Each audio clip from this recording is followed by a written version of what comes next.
बिस्मिल्लाहिर्रहमानिर्रहीम अल्हम्दुलिल्लाहि वकफ़ा वसलाम अला इबादिहिल्लज़ीना इस्तफ़ा मुहम्मदिन व अहले बैतिही तय्यबीन।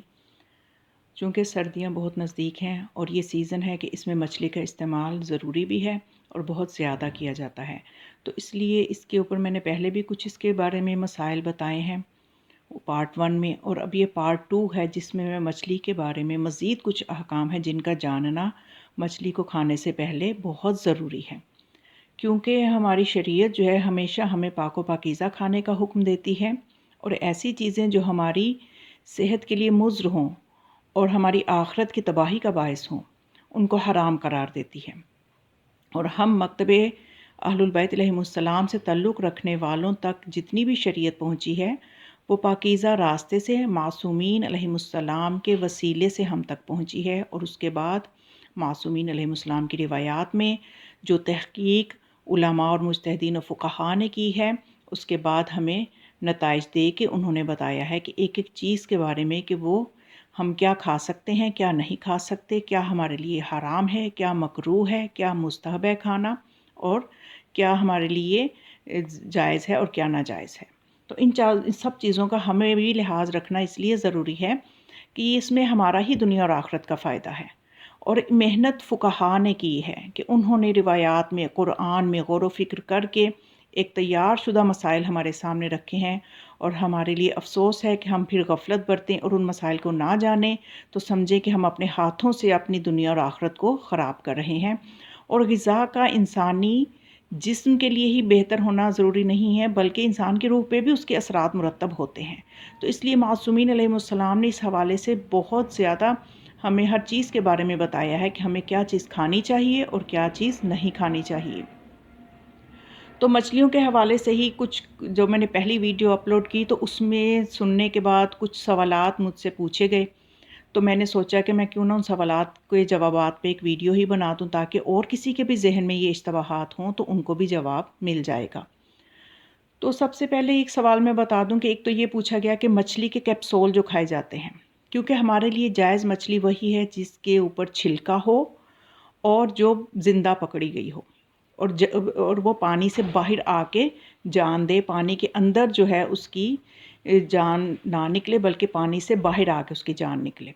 ये 2 चीज़ें लाज़मी हमने देखनी है कि उसको ज़िंदा पकड़ा गया है, ज़िंदा पकड़ना और बाहर आके दम देना ही उसका शिकार है।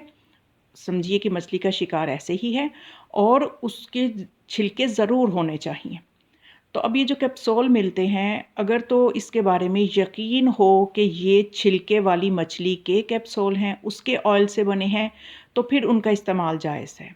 और अगर ऐसा यकीन और इत्मीनान हासिल नहीं होता, तो फिर वो कैप्सूल जो हैं उनका खाना जायज़ नहीं है।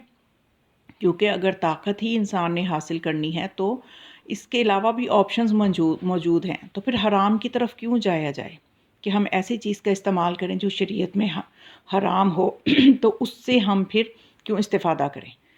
तो ये कैप्सूल के बारे में। और दूसरी चीज़ ये कि बाज़ार में जो मछली बिकती है उसमें हर तरह की मछली वो फ़रोख्त कर रहे होते हैं।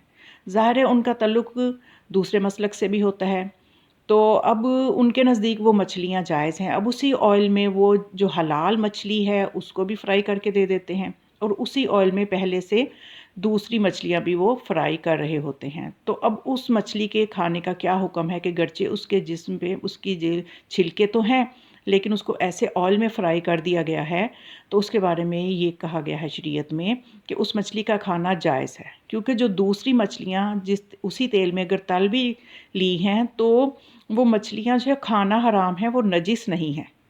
तो चूँकि वो नजिस नहीं है तो इसलिए वो ऑयल भी पाक रहता है। क्योंकि कुछ चीज़ें शरीयत में ऐसी हैं कि जो नजिस नहीं है लेकिन उनका खाना हराम है। तो बस ये चीज़ समझने की है, तो इसलिए उस ऑयल से गरचे छिलकेदार मछली भी फ्राई की गई हो तो उसको हम खा सकते हैं, इसमें कोई हर्ज नहीं है। और उसके अलावा शादी-ब्याह की तक़रीबात जो हैं उनमें भी, अब सर्दियाँ हैं तो जो शादियाँ होंगी उसमें मछली की भी एक आइटम जो है वो रखी जाती है। तो उसमें भी तहक़ीक़ करना और यकीन हासिल करना ज़रूरी है कि क्या ये मछली जो है ये छिलकेदार है तो फिर तो ज़रूर खाएँ, और अगर छिलकेदार नहीं है या ऐसी जगह पे आप मदऊ हैं कि जैसे अहले सुन्नत के यहाँ शादी पे गए हैं, तो चूँकि उनके नज़दीक तो दूसरी मछलियाँ भी जायज़ हैं, تو اس لیے تحقیق کرنا ضروری ہے. اگر وہ چھلکے دار ہیں تو ضرور کھائیں، چھلکے دار نہیں ہیں تو ہرگز بھی نہ کھائیں.